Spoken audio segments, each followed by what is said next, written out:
Bismillahirrahmanirrahim. Assalamualaikum warahmatullahi wabarakatuh.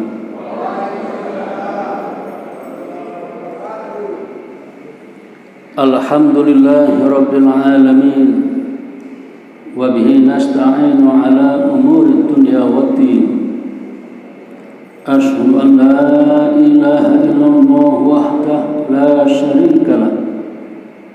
Wa asyhadu anna Muhammadan abduhu wa rasuluh.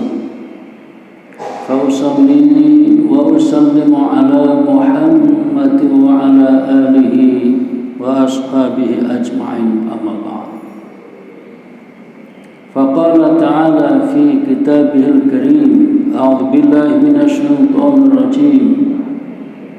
Wa ma ataakumur rasulu fakhudhuhu wa ma nahakum anhu fantahu wattaqullaha innallaha syadidul iqab.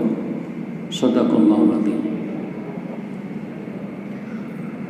Bapak Ibu yang saya hormati, pagi ini kita bahas tentang hukum memakai masker pada saat sedang ihram, baik ihram haji maupun ihram umrah.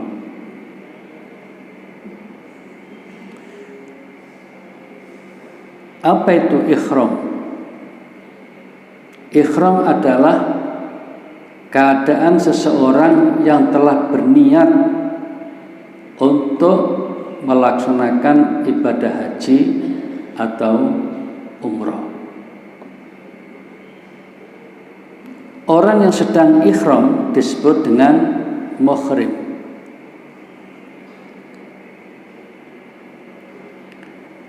Pada saat seseorang sudah dalam suasana ihram, maka berlaku aturan mengenai larangan-larangan yang harus dijaga, yang harus dihindari selama dalam keadaan ihram.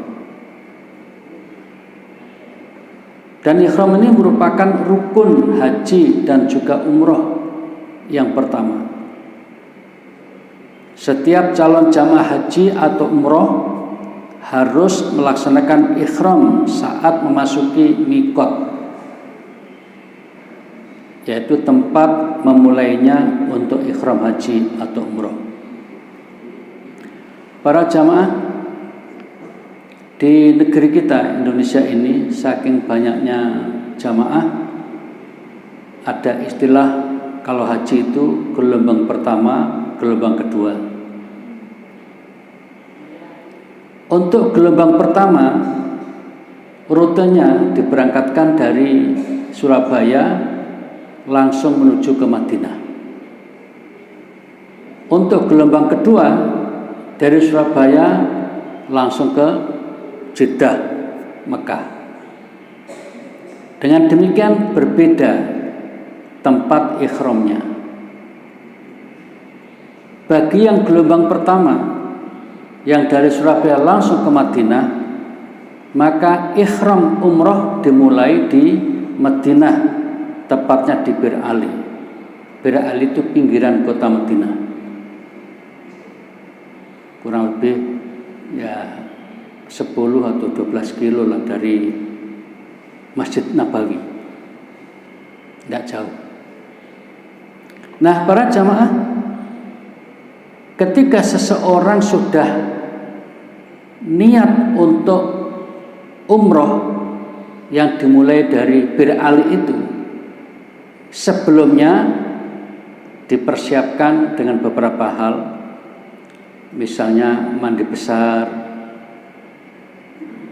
memotong kuku, memotong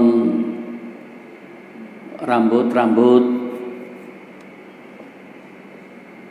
boleh pakai minyak wangi, masih sebelum dimulai. Nah, persis ya, untuk bapak-bapak ada tambahan menggunakan 2 helai kain ihram orang menyebutnya, yang satu dipakai untuk sarungan, yang satu diletakkan di atas. Nah, ketika sudah berada di Bir Ali, maka mereka kemudian menyatakan memulai untuk umrohnya itu. Nah, di situ nanti ada istilah ihlal. Ihlal itu ya semacam memulai ibadah umroh. Kemudian, nah biasanya para jamaah dianjurkan mampir di Bir Ali itu sekaligus sholat di situ. Nah, ketika sholat di situ itu dalam kajian fikih ulama berbeda pendapat. Ada yang mengatakan sholat sunnah ikhram. Ada yang mengatakan ya pokoknya sholat di situ. Karena Nabi tidak pernah menyebut istilah sholat ikhram. Sehingga menurut tarjih Muhammadiyah itu tidak ada istilah sholat sunnah ikhram itu. Ya sholat gitu saja. Kalau pas pagi jam 9 ya niatnya sholat tahiyatul masjid aja di situ. Kalau pas duhur ya sholat duhur gitu aja. Jadi tidak ada menurut tarjih Muhammadiyah yang secara khusus yang namanya sholat sunnah ikhram itu. Nah, bagi yang lain menyebut ada itu namanya sholat sunnah ikhram. Yaitu istilah saja ya. Nah, para jamaah ketika berada di situ kemudian selesai sholat lalu kembali ke kendaraan, ke bis. Lah di bis itu kemudian semuanya diajak untuk ihlal. Ihlal itu memulai untuk niat ikhram umrah itu. Nah, ucapannya adalah yang paling ringkas dan sesuai hadis Nabi adalah labbaika umrotan. Labbaika umrotan. Nah, gitu aja. Apa maksudnya itu? Ya Allah, aku penuhi panggilanmu untuk umroh. Nah, aku penuhi panggilanmu untuk umroh. Itu labbaika umrotan. Itu hadisnya. Lalu ada ulama yang menambahi, bukan Nabi ini. Labbaika Allahumma umrotan. Ditambahi Allahumma. Ini ada hadisnya. Tapi banyak ulama yang membolehkan, silahkan aja. Tapi kalau ingin yang ori, yang ori dari Nabi, labbaika umrotan. Kalau kami bimbing, saya ajari yang ori-ori saja. Tapi saya kenalkan yang tidak ori, supaya jangan kaget kalau mendengar pihak lain mengucapkan yang lainnya. Ada juga yang ditambah dengan nawa itu.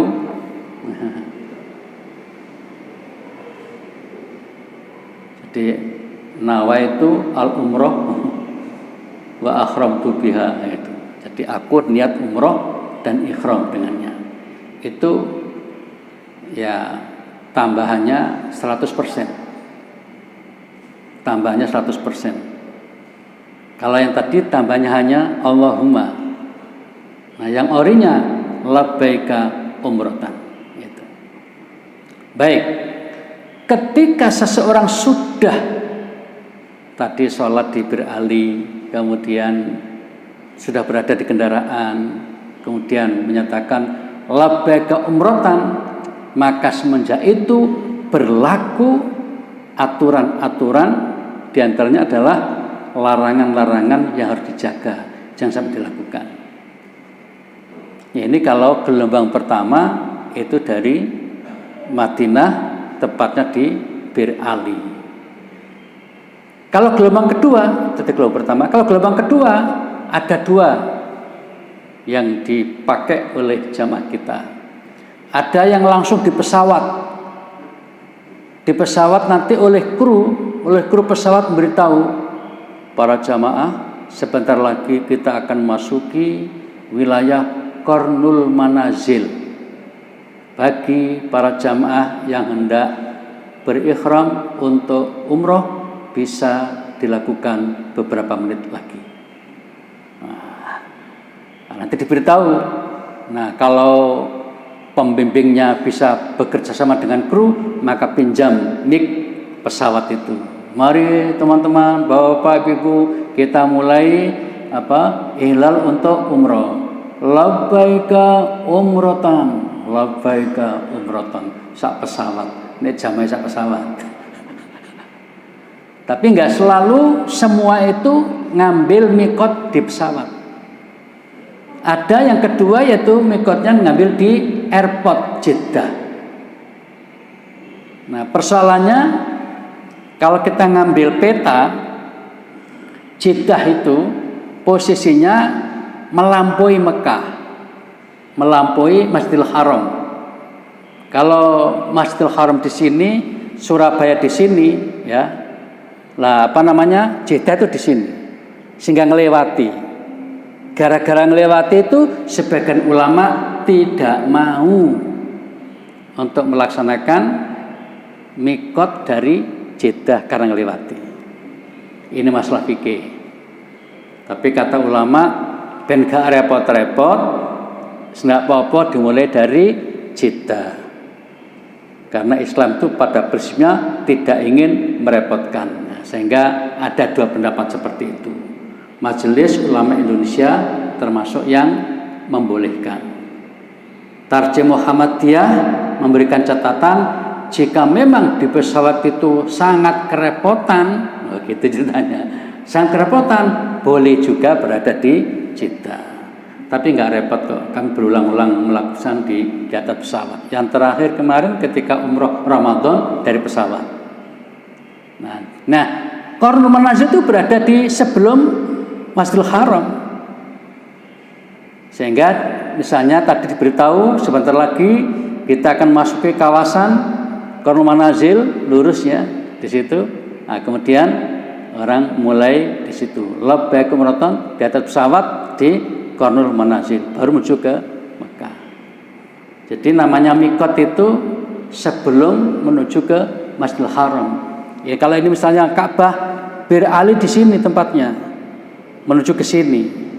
Jadi Madinah Bir Ali sini, Indonesia Qarnul Manazil di sini. Nah, begitu. Nah kalau Jeddah melampaui dulu baru ke sini, itu yang jadi problem di kalangan ulama.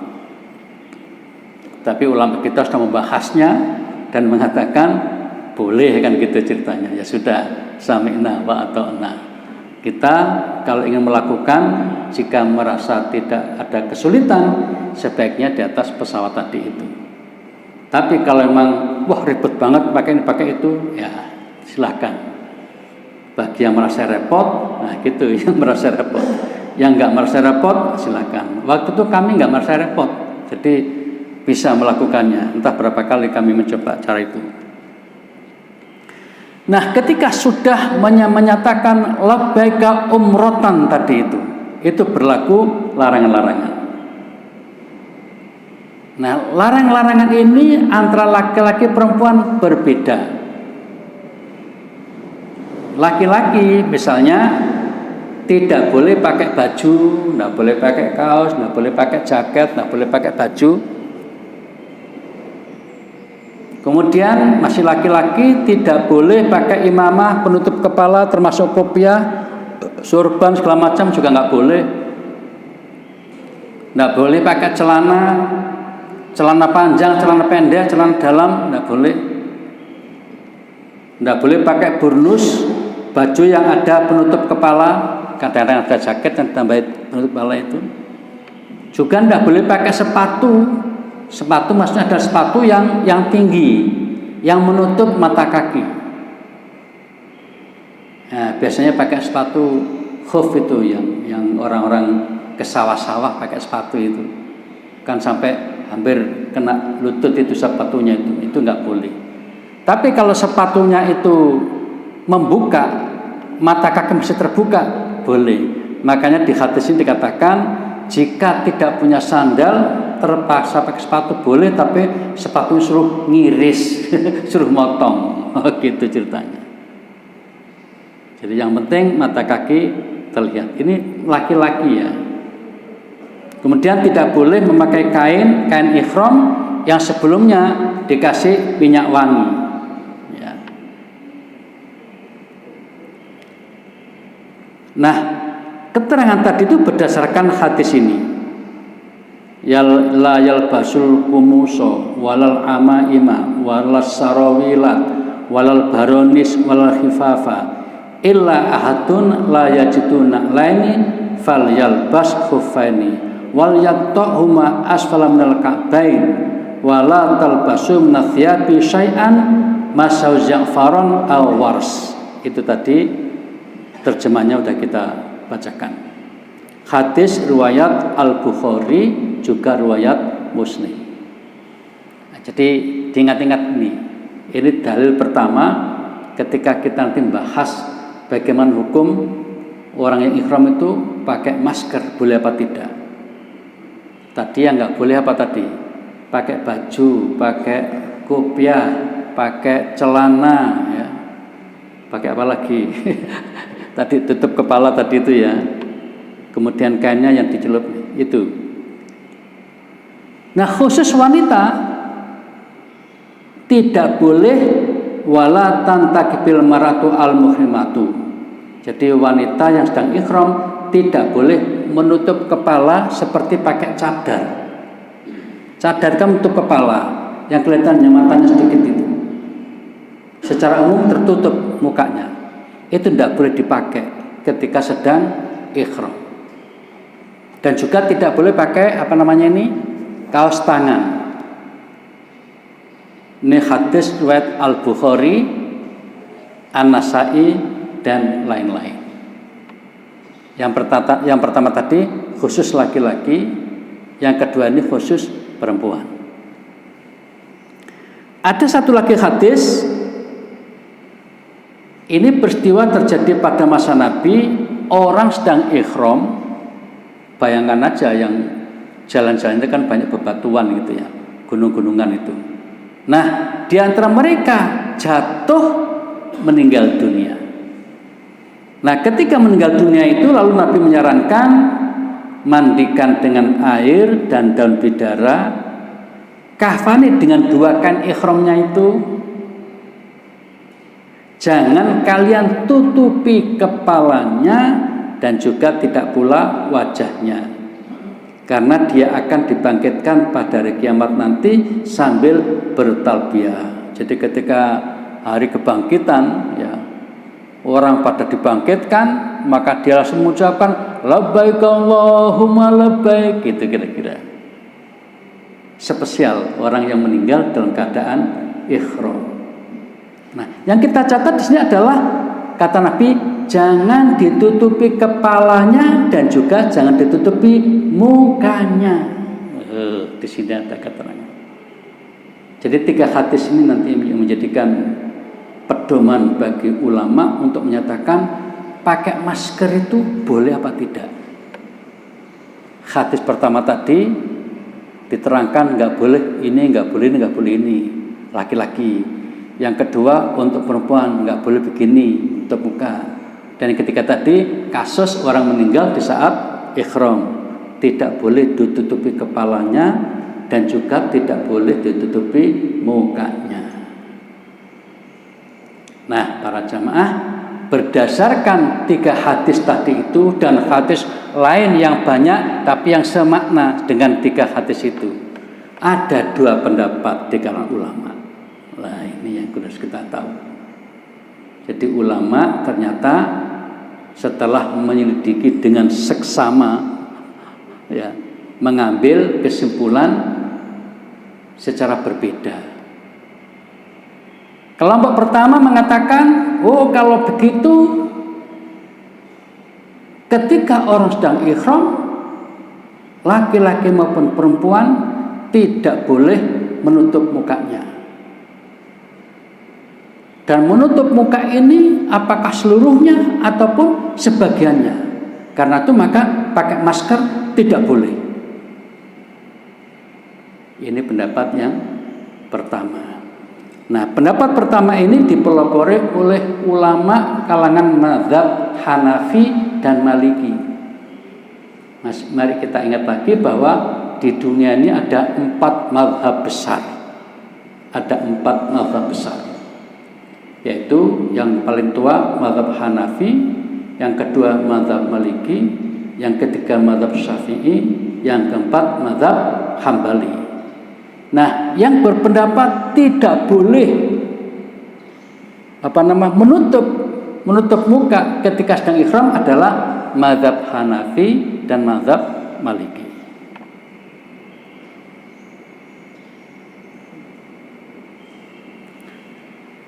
Kemudian disimpulkan kalau terpaksa menutup muka, maka orang itu kena denda, kena fidyah berdasarkan surat Al-Baqarah ayat 196. Ini dendanya. فَمَنْ كَانَ مِنْكُمْ مَرِيضًا أَوْ بِهِ أَذًى مِنْ رَأْسِهِ فَفِدْيَةٌ مِنْ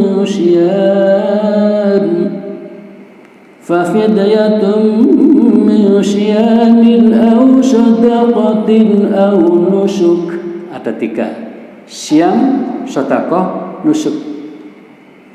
Jadi fidyahnya itu bisa pilih siam, sedekah atau nusuk. Siam itu berpuasa, sedekah memberi makan, nusuk menyembelih hewan kurban. Jadi kalau puasa kan nggak pakai bondo. Jadi wong sipah kentekan duit, maka dia dengan berpuasa, puasa 3 hari. Au sedekatin atau sedekah, memberi makan 10 orang. Au nusuk atau kurban, menyembelih seekor hewan kurban. Sing duwite akeh gak krasa. Wong kambing situk di sana bahkan 250 rial boleh. Jadi mahal di sini kambing dan di sana. Ini para jamaah, ini resiko sebuah pendapat yang tadi dipelopori oleh ulama mazhab Hanafi dan Maliki. Kalau seseorang sedang ihram, apakah laki-laki atau perempuan sama saja, tidak boleh menutup muka. Termasuk wanita tidak boleh pakai cadar. Kalau pakai kena denda. Duitnya akeh menyembelih kambing. Duitnya rada lumayan ngasih makan 10 orang. Gak duit blas poso. Wah, gitu kira-kira. Nah, sekarang apa alasan yang dipakai oleh ulama mazhab Hanafi dan Maliki ini? Kok sampai mengatakan tidak boleh menutup muka, baik pol seluruhnya atau sebagian? Alasannya adalah 2 hal di sini. Yang pertama berdasarkan hadis yang kedua tadi, bahwa wanita yang sedang ihram tidak dibolehkan menutup muka pakai cadar. Nah, kelompok ulama ini mengatakan wanita saja yang dianjurkan menutup muka saja saat itu tidak boleh pakai tutup muka.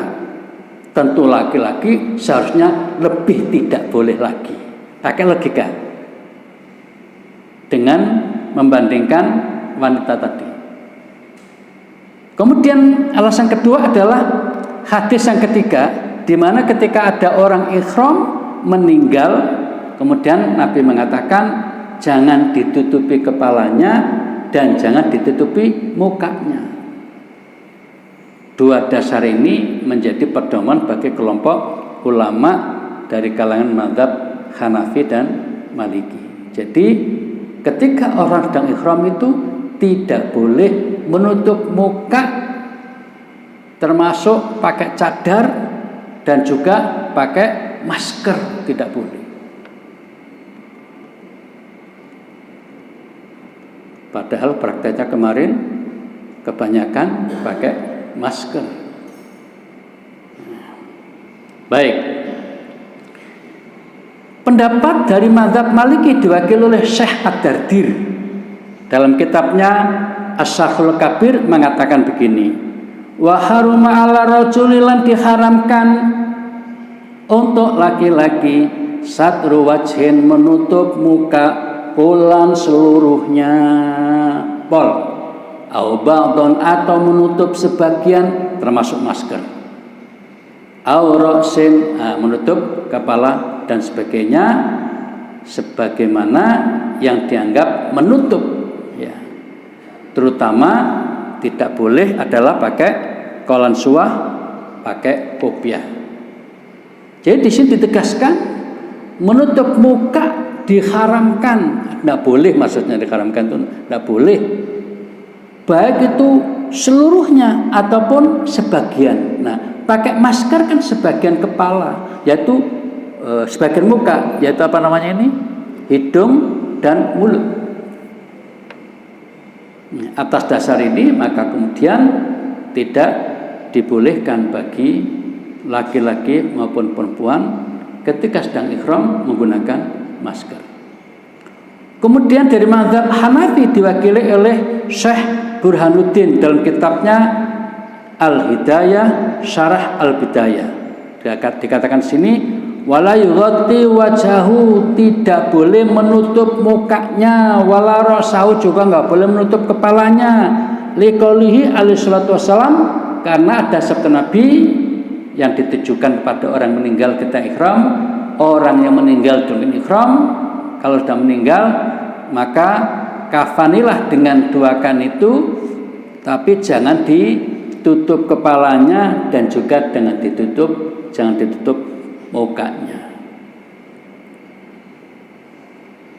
Nah, kemudian menggunakan daya logika tadi, mengapa kok begitu? Karena perempuan saja yang sebenarnya butuh menggunakan tutup muka untuk menjaga kehormatan itu saja suruh buka. Pemane laki-laki harusnya lebih disuruh membuka, tidak boleh pakai tutup. Ini alasan dari mazhab Maliki dan Hanafi. Nah sekarang, ya ini tadi saya ulang lagi, akibat dari paham itu maka apabila dilanggar, maka harus membayar fidyah tadi itu.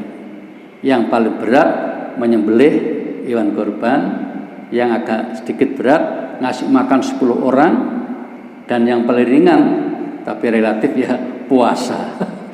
Bagi orang bayar 10 orang ngasih makan lebih ringan ketimbang suruh puasa, tapi bagi yang lain kebalikannya.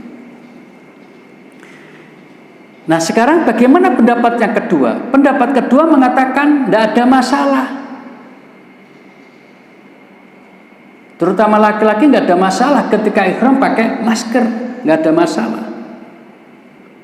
Dan kalau pakai masker juga tidak perlu bayar fidyah. Jadi perbedaan itu 180 derajat antara mazhab Hanafi Maliki dengan mazhab Syafi'i Hambali. 180 derajat bedanya. Yang satu mengatakan tidak boleh, yang satu mengatakan boleh. Yang mengatakan tidak boleh alasannya tadi itu membandingkan wong wedok ae lho, gak oleh nutup muka, apa meneh lanang malah gak oleh mesti ini. Kira-kira begitu. Ditambah dengan hadis tentang korban meninggal dunia saat ihram yang katanya Nabi jangan ditutupi kepalanya, jangan ditutup juga mukanya. Nah sekarang apa alasan yang mengatakan boleh? Yang dipelopor oleh sebagian besar ulama, oleh mayoritas ulama. Saya ingatkan kembali, jadi bumi ini, dunia ini sebagian besar adalah penganut mazhab Syafi'i. Kantongnya di Asia Tenggara ini, di Mesir, termasuk Brunei, ya, Brunei termasuk Asia Tenggara ya. Kemudian kalau mazhab Hambali yang berpusat di Saudi Arabia itu, yang menguasai Masjidil Haram dan Masjid Nabawi itu mazhab Hambali.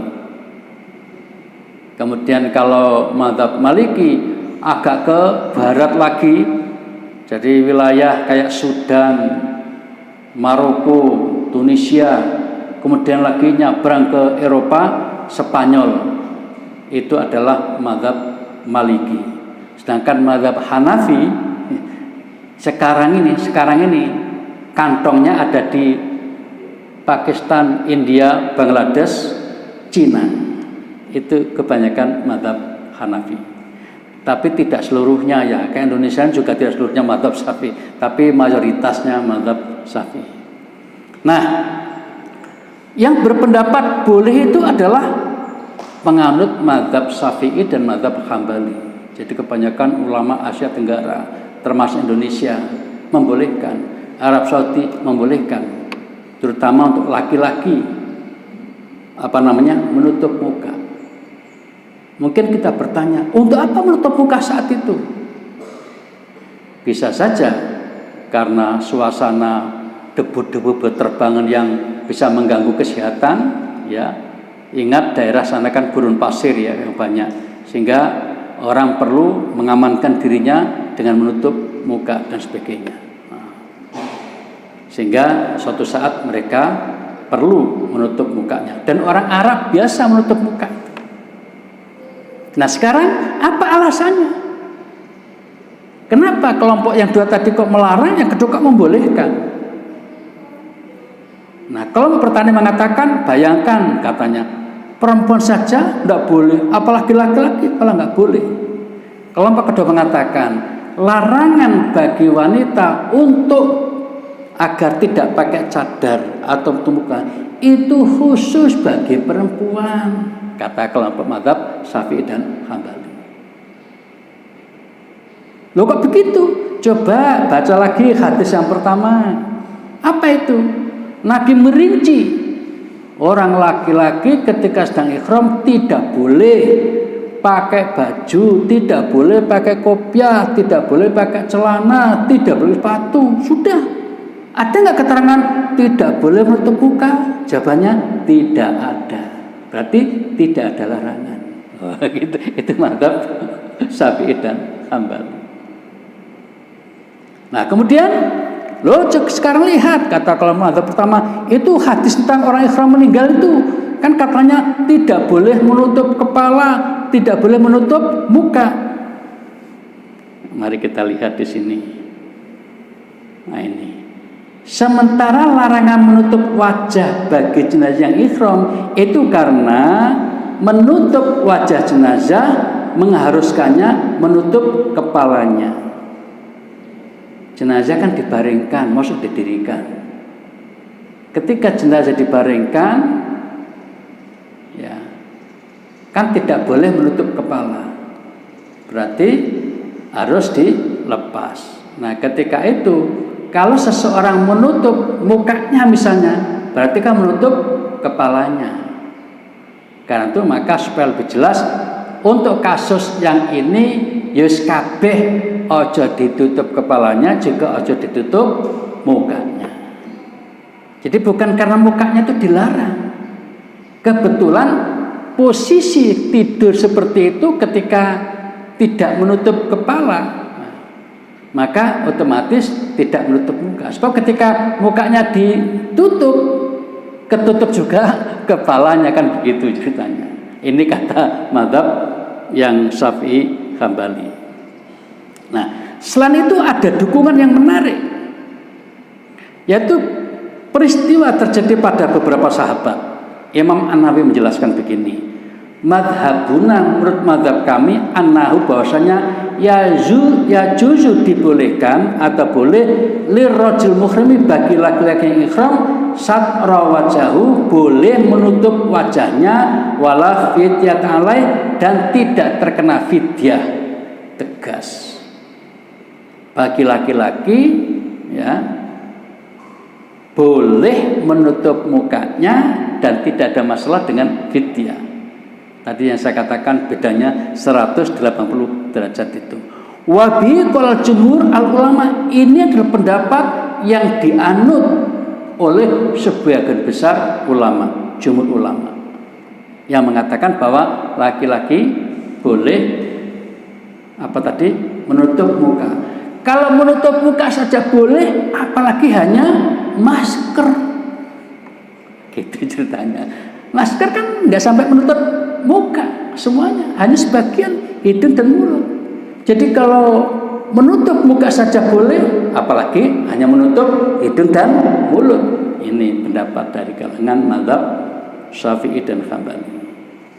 Nah, selain itu ada peristiwa ini berdasarkan riwayat dari Imam Syafi'i, dari Sufyan bin Uyainah, dari Abdurrahman bin Qasim, dari bapaknya anak Utsman, bahwasanya Utsman bin Affan khalifah yang ketiga, Zaid bin Sabit sahabat Nabi yang ahli Quran, penghafal Quran dan penulis Al-Quran, wa Marwan bin Hakam, dan ini khalifah di Bani Umayyah, mereka pernah yuhmiruna, menutup mukanya, wahum hurumun, padahal mereka sedang ihram. Ini dalil yang lebih menohok istilahnya itu. Itu kalangan sahabat-sahabat besar itu pernah suatu ketika di saat ihram menutup mukanya. Ya mungkin pas suasana tadi tiba-tiba banyak debu atau apa begitu kan ya. Dan mereka tidak membayar fidyah. Apa artinya? Dalam kalangan mazhab Syafi'i dipelopori oleh Imam Nawawi itu menunjukkan bahwa bagi laki-laki dibolehkan menutup muka.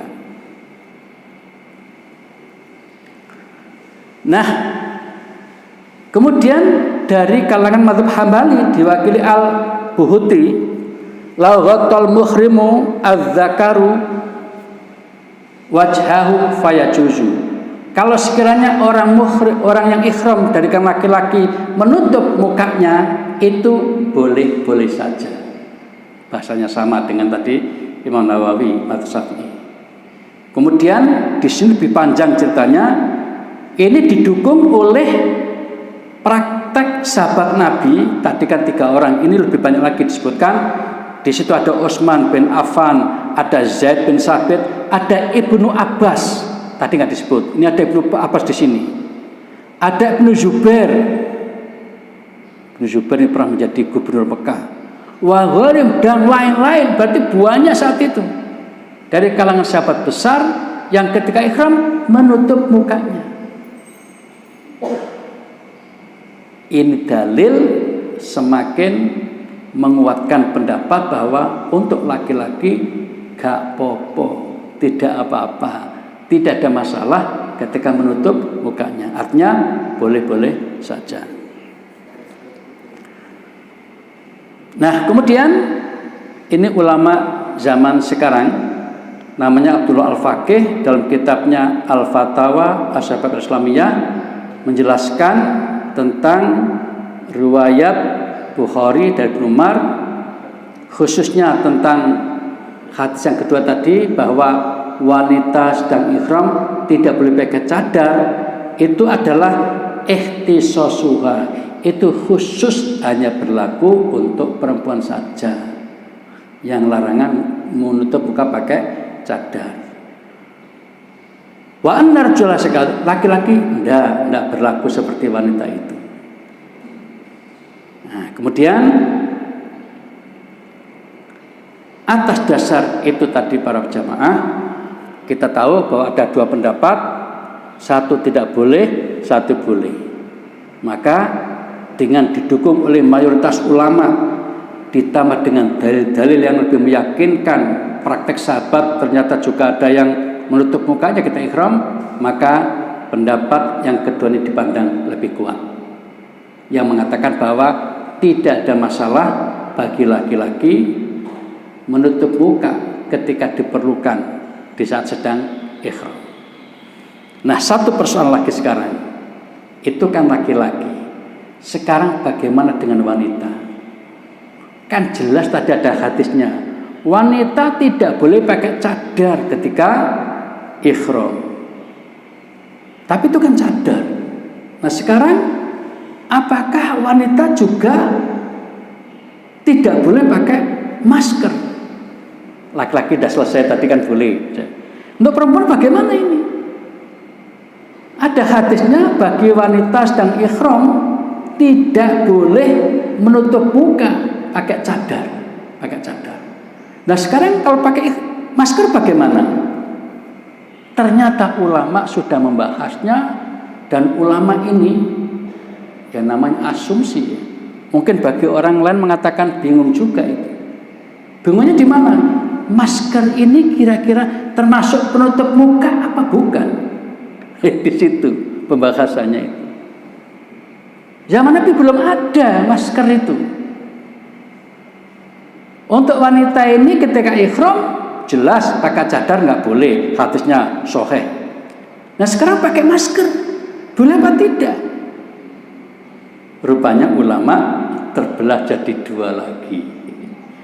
Bagi ulama yang mengatakan masker itu termasuk penutup muka, maka termasuk larangan. Berarti wanita tidak boleh pakai masker. Tapi bagi ulama mengatakan masker itu tidak penutup muka, itu hanya nutup hidung sama mulut, jadi nggak termasuk seperti cadar. Karena itu maka wanita tetap boleh pakai masker. Itu alasannya. Jadi lebih banyak di logika itu. Karena zaman Nabi kan tidak ada masker, yang hanya menutup ya cadar tadi itu. Nah sekarang ada ungkapan dari Ibnu Qudamah, wa inna mamuni'atil maratun al burku wan niqab wa nafiya mimma yu'adda lisatul wajah. Bahwasanya wanita dilarang pakai cadar itu termasuk burkah atau semacamnya yang menutup muka itu tadi, karena hal itu dianggap penutup wajah. Jadi tidak boleh pakai cadar, tidak boleh pakai burkuh, tidak boleh pakai apalagi yang lain karena dianggap penutup wajah. Nah sekarang apakah masker termasuk penutup wajah? Ya, ternyata ada dua pandangan di kalangan ulama. MUI Majelis Indonesia termasuk menganggap masker penutup wajah. Sehingga MUI sempat menghebohkan di awal pandemi, wanita tidak boleh pakai masker ketika sedang ihram. Tetapi pendapat MUI ini melunak. Apa melunaknya itu? Kecuali jika wanita itu terpaksa harus pakai masker, maka boleh saja pakai masker dan tidak usah bayar fidyah. Jadi di situ melunaknya. Jadi seperti tidak ada masalah. Secara umum kalau kita orang sehat, untuk apa pakai masker itu kalau nggak diperlukan? Kayak gitu ya. Kecuali kalau sengaja untuk menyamar, ya menyamar diri, nah itu nggak termasuk konteks ini ya. Tapi ketika orang itu berada di sebuah tempat yang diduga banyak debu berterbangan, apalagi masih menduga banyak virus yang akan menyerang, maka itu baru diperlukan. Dalam kondisi MUI termasuk membolehkan, walaupun tadi pandangannya masker termasuk penutup. Nah, masih longgar lah, jadi para jamaah ibu nggak ada masalah pakai masker ketika mengkhawatirkan dengan debu-debu segala macam ini. Ini fatwa MUI tahun 2020. Nah ternyata ada ulama yang mengatakan bahwa masker tidak termasuk. Nah di antara ulama adalah MUI, semacam MUI tapi dari Mesir. Nah, mengatakan begini, tidak dipandang melanggar syariat wanita yang pakai masker kesehatan untuk menghindari wabah saat sedang ihram, umroh atau haji, dan tidak perlu bayar fidyah. Ini mirip yang diambil oleh MUI tadi itu pendapat ini. Hanya pendapat ini tidak mengatakan bahwa pakai masker itu tidak boleh, tidak mengatakan begitu. Langsung mengatakan pakai masker boleh ketika diperlukan. Nah, ini kalimat yang menarik yang saya temukan dari fatwa Mesir itu, li'annal kamamata atibiyah, karena masker kesehatan yang biasa dipakai orang itu laisat minan niqab, tidak termasuk cadar. Jadi masker itu tidak termasuk cadar yang tadi dilarang itu. Ya. Dikatakan di sini tidak termasuk cadar atau tidak dianggap penutup wajah. Jadi masker itu tidak dianggap cadar dan juga tidak dianggap penutup muka. Yang secara hadis tadi untuk wanita dilarang kan. Jadi masker itu tidak ada masalah bagi wanita ketika memakainya. Apalagi ketika itu dibutuhkan. Sebagai kesimpulan para jamaah, wanita yang sedang ihram dibolehkan pakai masker apalagi demi menghindari wabah atau gangguan debu-debu yang berterbangan. Namun kalau ibu-ibu merasa, aku sehat, gak apa-apa, nggak pakai masker, silahkan, itu lebih aman. Karena apa? Semua orang mengatakan oke. Tapi ketika pakai masker, nanti ada dua kubu yang mendukung, kubu yang tidak mendukung, kan begitu. Jadi kalau kita bisa mengambil posisi yang paling aman, ya tidak usah pakai maskeran.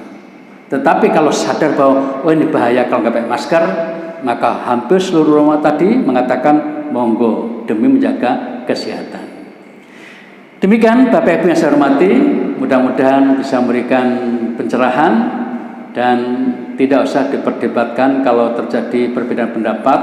Termasuk kami kemarin ketika haji ada petugas haji yang langsung di sektor Mekah itu ceramah di hadapan ribuan orang bahwa laki-laki tidak boleh pakai masker. Wah, saya pikir belum baca buku orang ini ya. Atau mungkin mendengar dari pendapat Hanafi dan Maliki saja. Nah, para jamaah, karena itu kita harus hati-hati ketika bicara di hadapan masyarakat yang heterogen, bacanya bisa bermacam-macam itu. Tapi kalau kita sudah tahu, ini alasannya yang nggak boleh, ini alasannya boleh, kan enak kita. Posisi kita dalam posisi tinggal memilih mana yang lebih pas menurut logika sehat kita. Demikian, mudah-mudahan bermanfaat. Mohon maaf atas hal yang kurang berkenan. Terima kasih. Kita akhiri dengan doa kafatul majlis. Subhanakallahumma wa bihamdika asyhadu an la ilaha illa anta astaghfiruka wa atubu ilaik. Terima kasih, mohon maaf. Wassalamualaikum warahmatullahi wabarakatuh.